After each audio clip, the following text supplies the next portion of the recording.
দেশে ফিরেছেন বেগম খালেদা জিয়া, ফিরেছেন তার দুই পুত্রবধূ ডাক্তার জুবাইদা রহমান এবং সিথি, যিনি বেগম খালেদা জিয়ার প্রয়াত ছোট ছেলে আরাফাত রহমান কোকোর স্ত্রী। তারপরও বলা যাচ্ছে না যে 16 কল্লা পূর্ণ হয়েছে, বাকি আছে এবং বেশ অনেকটাই বাকি আছে। সেটা পূর্ণ হবে যখন বিএনপির ভারপ্রাপ্ত চেয়ারম্যান তারেক রহমান দেশে ফিরবেন। তারেক রহমান কবে ফিরবেন এখন সবার মুখ্য প্রশ্ন। সেই প্রশ্নের জবাবে ডাক্তার AZM জাহিদ হোসেন কথা বলেছেন, সাংবাদিকরা প্রশ্ন করেছেন।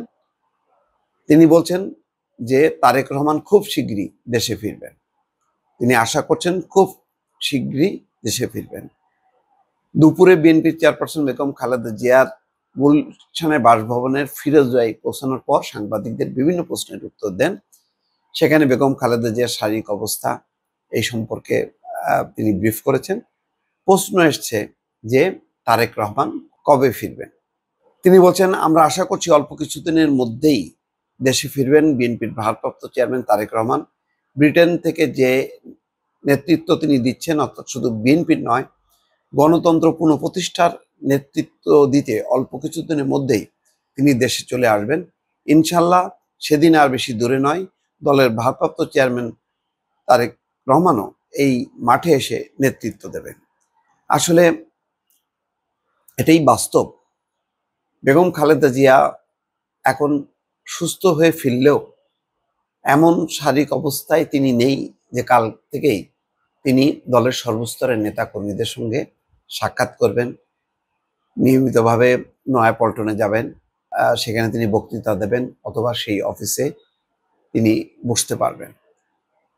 তাকে এখনো অনেক দিন পর্যন্ত বিচ্ছিন্ন থাকতে হবে এবং দলের মহাসচিব মির্জা ফখরুল ইসলাম আলমগীর বলেছেন যে নেতাকর্মীরা যাতে ফিরোজায় ভিড় না করে। সম্পূর্ণ শারীরিক বিশ্রামের পর আস্তে আস্তে তিনি সুস্থ হবেন।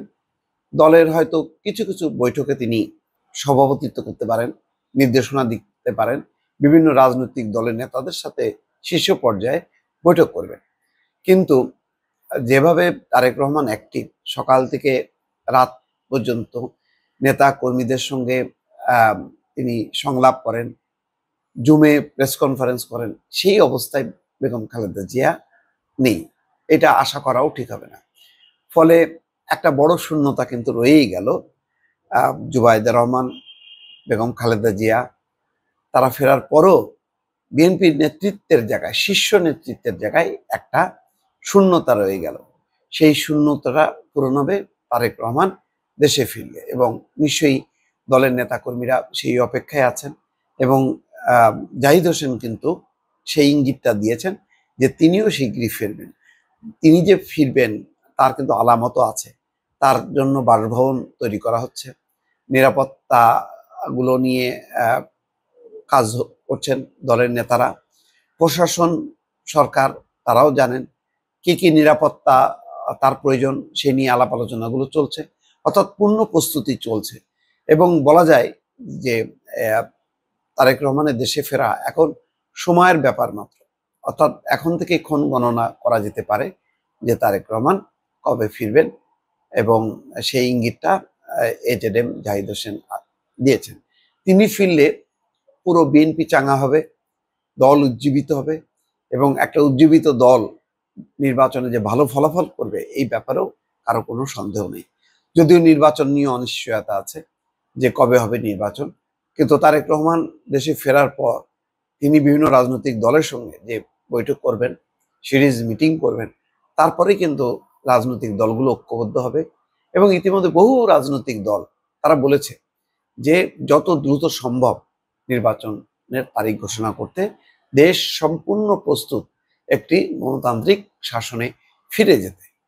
ডক্টর মোহাম্মদ ইউনূসের যেমন প্রয়োজন আছে, তিনি বেশ ইমেজ তুলে ধরেছেন দেশে বিদেশে এই সরকারের, অর্থাৎ হাসিনা পরবর্তী সময়ে যে পরিস্থিতি, সেই পরিস্থিতি কাটিয়ে দেশ এখন সামনের দিকে এগোচ্ছে। রেমিটেন্স দিনকে দিন ভারী হচ্ছে, রপ্তানি আয় হচ্ছে, মূল্যস্ফীতি সেটি কমে এসছে, বৈদেশিক মুদ্রার রিজার্ভ ভালো হচ্ছে।